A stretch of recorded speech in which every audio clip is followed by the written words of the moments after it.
কিশোর কুমারের স্মৃতিচারণায় সাংবাদিক সুমন গুপ্ত। 1985 সালের ডিসেম্বর মাস। স্থান বম্বে শহর। সেবার ভারতীয় কংগ্রেস দলের 100 বছর পূর্তি উপলক্ষে সর্বভারতীয় সম্মেলন বসেছিল এই শহরে। রাজীব গান্ধী তখন ভারতের প্রধানমন্ত্রী। কংগ্রেসের তখন রমরমা।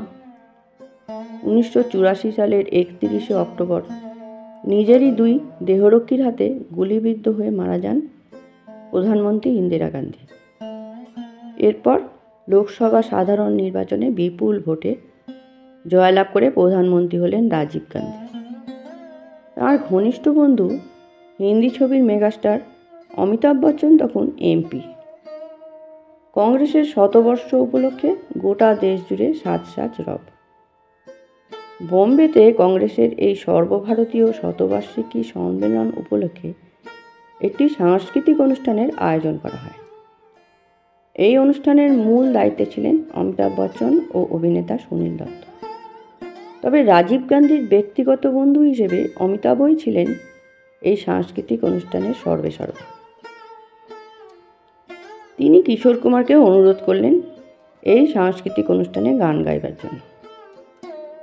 একদিন किशोर कुमार के फोन करे बोलें, दादा मैं अमित बोल रहा हूँ, बॉम्बे में कांग्रेस पार्टी का सेंटिनरी सेशन होगी, एक कल्चरल फंक्शन भी होगा, आपको ये फंक्शन में गाना पड़ेगा। অমিতাভের সঙ্গে কিশোর কুমারের বেশ ভালো সম্পর্ক ছিল। অমিতাভ স্বয়ং ফোন করেছেন। কিশোর কুমার ঠিক সেই মুহূর্তে তাকে কি বলবেন বুঝে উঠতে পারছিলেন না। কংগ্রেসের এই শতবার্ষিকী অনুষ্ঠানে গান গাইবার ব্যাপারে তিনি মন থেকে একদমই সায় পাচ্ছিলেন না। তাছাড়া কংগ্রেস দলটির ওপরও কিশোর কুমার মনে মনে বেজায় অসন্তুষ্ট ছিলেন। এর পেছনে একটা গুঁড়ো কারণ ছিল। কিশোর কুমার অমিতাভকে বললেন, देख तू फ़ोन किया, क्या करूँ मैं समझ में नहीं आता, इस टाइप का फंक्शन में मैं गाना नहीं गाता, मेरा बिल्कुल अच्छा नहीं लगता अमित। কিশোর কুমার গাইতে চাইছেন না, অমিতাভের বুঝতে আর বাকি রইল না। তাছাড়া তিনি এই কথাও জানেন সঞ্জয় গান্ধীকে কেন্দ্র করে কিশোর কুমারের মনে বরাবরই একটা ক্ষোভ জমে রয়েছে। তবুও সেই মুহূর্তে খানিকটা মরিয়া হয়েই অমিতাভ বলেছিলেন, दादा आप नहीं गाने से फंक्शन अधूरा रह जाएगा, मेरे खातिर आपका गाना पड़ेगा। অমিতাভের সম্মান রাখার জন্যে ব্যারবন স্টেডিয়ামে কংগ্রেসের ওই শতবার্ষিকী অনুষ্ঠানে গান গাইতে শেষ পর্যন্ত রাজি হয়েছিলেন কিশোর কুমার। কলকাতা থেকে বিভিন্ন কাগজের জনা কয়েক সাংবাদিক এই শতবার্ষিকী অনুষ্ঠান কভার করার জন্য বোম্বেতে গিয়েছিলেন। অধিবেশন শুরুর আগের দিন বিকেলে মূল মঞ্চে গানের রিহার্সাল চলছে। দেশাত্মবোধক গান গাইবেন কিশোর কুমার, উষা মঙ্গেশকর সহ দেশের আরও কয়েকজন প্রথম সারির গায়ক গায়িকা। সেই মুহূর্তে উষা মঙ্গেশকরকে দিয়ে রিহার্সাল করাচ্ছিলেন সঙ্গীত পরিচালক কল্যাণজি আনন্দজি। মঞ্চেই ছিলেন সুনীল দত্ত। ওদিকে মঞ্চের লাগোয়া অস্থায়ী গ্রিন রুমে মাটির ভাঁড়ে চা খেতে খেতে সাংবাদিকদের সঙ্গে তখন জমিয়ে আড্ডা মারছেন কিশোর কুমার। কলকাতা থেকে সাংবাদিকরা এসেছেন শুনে অত ব্যস্ততার মধ্যেও মঞ্চ থেকে নেমে আসেন তিনি। পরনে সিল্কের লুঙ্গি ও পাঞ্জাবি। বাড়িতেও বাইরে এটাই ছিল কিশোর কুমারের প্রিয় পোশাক।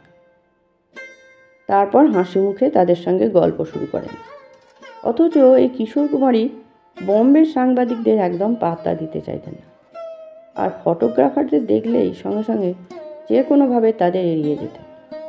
তবে কলকাতার সাংবাদিকদের ওপর তার কেন জানি না আলাদা একটা টান ছিল। সেদিন কিশোর কুমারের নির্দেশেই সাংবাদিকদের জন্য চা এলো। কিশোর কুমার গল্প করতে করতে বলতেন, কলকাতার লোক দেখলেই আমার মনটা কেমন করে ওঠে। কলকাতায় গেলে খুব ভালো লাগে। কলকাতার মতো আর কোথাও এতবার যাইনি। ওয়েস্ট বেঙ্গলের অনেক জায়গায় তো ঘুরেছি, ভাই বাঙালির মতো এইরকম আড্ডাবাজ মানুষ কোথাও দেখিনি। আপনারা এসেছেন শুনেই দেখুন কীভাবে রিহার্সাল ফেলে আপনাদের সঙ্গে একটু আড্ডা মারতে নিচে নেমে এলাম। সাংবাদিকদের সঙ্গে কথাবার্তার মাঝখানে হঠাৎ সচকিত হয়ে উঠলেন কিশোর কুমার।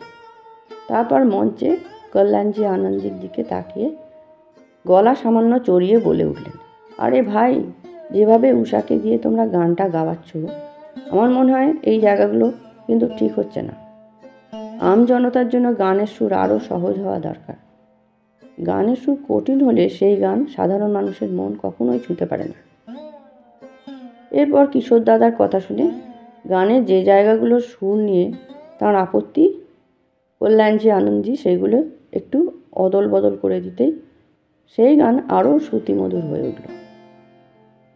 কিশোর কুমারের গান এমনই, সাংবাদিকদের সঙ্গে গল্প করতে করতে আড্ডায় বুঁদ হয়েও সুরের কোথায় কোথায় গণ্ডগোল চট করে ধরে ফেলেন।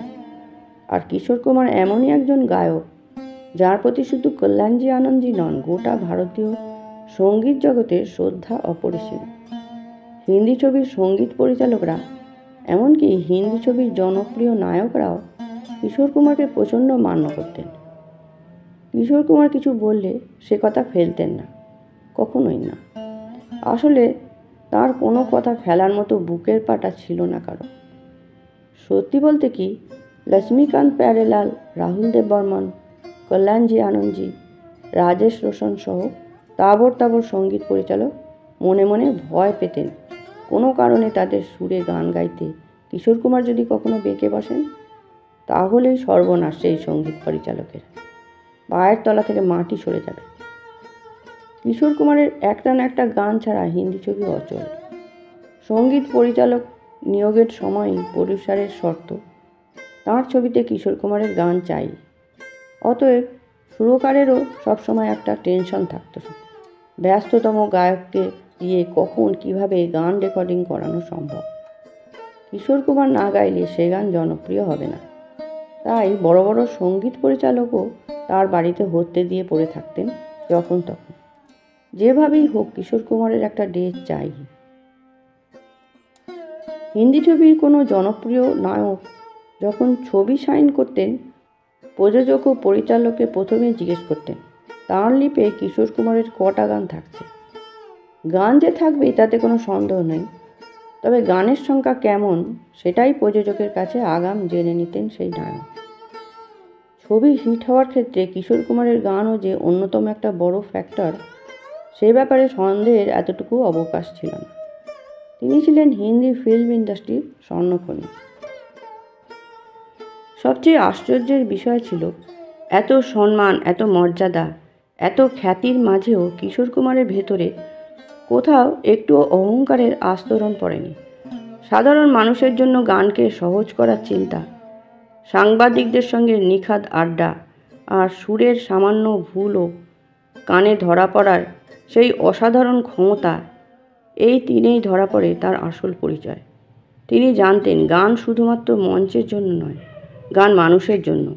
আর তাই তো সারা দেশের মানুষ তার কণ্ঠকে নিজের জীবনের অংশ করে নিয়েছিল।